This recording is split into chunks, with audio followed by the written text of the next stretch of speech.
भूमि यमुना के तट पर बसा नंदगांव एक ऐसा स्थान जहां प्रकृति मुस्कुराती थी, गायें रंभाती थी और बच्चे खिलखिलाकर हंसते थे।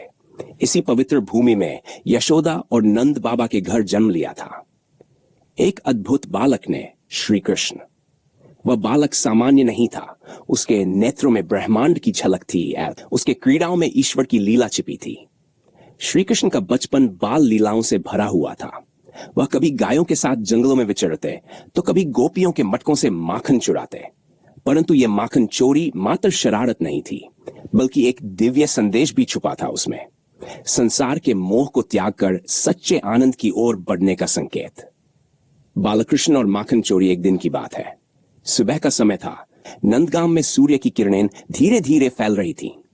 यशोदा मैया अपने आंगन में बैठकर माखन मथ रही थी। बालक कृष्ण, जिन्होंने अभी अभी चलना सीखा था, धीरे धीरे घुटनों के बल चल चलते हुए पास आ पहुंचे। उनके नेत्रों में कौतूहल था और मुख पर चंचल मुस्कान। मैया, तू क्या कर रही है? कृष्ण ने पूछा। यशोदा मुस्काई। लाल, माखन बना रही हूं, तेरा ही तो पसंदीदा है। कृष्ण की आंखें चमक उठीं। उन्होंने देखा कि मटकी में सफेद सफेद माखन झलक रहा है। पर यशोदा मैया ने अभी माखन ऊपर की रसोई में रख दिया और बाहर गायें दुहने चली गईं। बस फिर क्या था, कृष्ण ने अपना काम शुरू कर दिया। वे चुपके से रसोई में गए और एक छोटे से लकड़ी के पटरे पर चढ़कर मटकी तक पहुंचने लगे। पर मटकी बहुत ऊंचाई पर थी।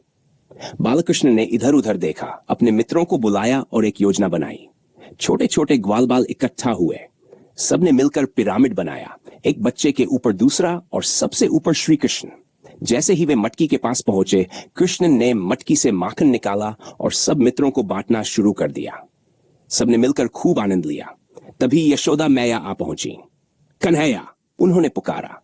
सभी ग्वाल बाल भाग खड़े हुए। कृष्ण नीचे कूदे और भागते हुए यशोदा की गोद में जा छिपे। यशोदा मुस्काई, परंतु उन्होंने अभिनय किया जैसे वे गुस्से में हो। क्यों रे नटखट, तू फिर माखन चुरा रहा था?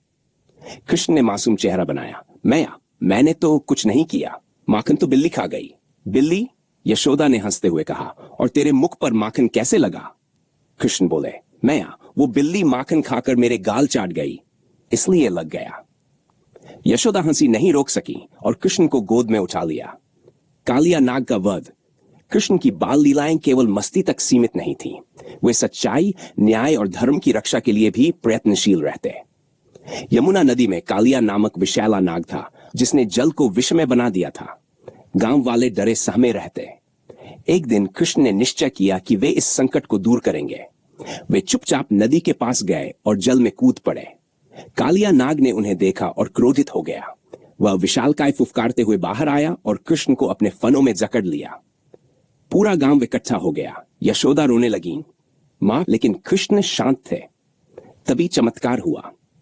कृष्ण ने धीरे धीरे अपने छोटे से शरीर से नाग को परास्त किया और उसके फनों पर नृत्य करने लगे। वे ऐसे नृत्य कर रहे थे मानो स्वर्गीय संगीत बज रहा हो। नाग ने हार मान ली और क्षमा मांगी। कृष्ण ने उसे छोड़ दिया और उसे यमुना छोड़कर सागर जाने का आदेश दिया। यमुना का जल फिर से निर्मल हो गया और गांव वालों ने खुशी से जयकारे लगाए।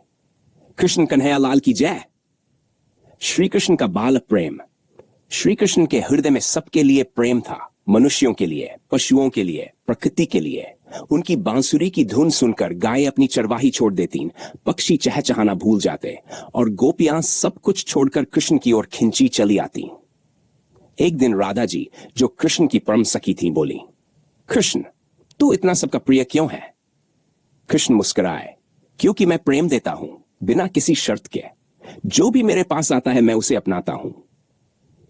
यह वाक्य आज भी श्री कृष्ण के भक्तों के मन में बसा हुआ है। समाप्ति और संदेश। श्री कृष्ण का बाल्यकाल केवल चमत्कारों से नहीं, बल्कि गहरी शिक्षाओं से भरा था। उन्होंने दिखाया कि शरारत भी आनंददायक हो सकती है यदि उसमें किसी का नुकसान न हो। उन्होंने सिखाया कि अन्याय का विरोध करना चाहिए और प्रेम ही सबसे बड़ा धर्म है। नंदगांव में जब जब श्री कृष्ण की कहानियां सुनाई जाती, तब तब लोगों के हृदय आनंद से भर जाते। आज भी जब हम माखन चोर कहते हैं, तो हमारे मन में एक चंचल, नटखट और दिव्य बालक की छवि उभरती है, बालकृष्ण की।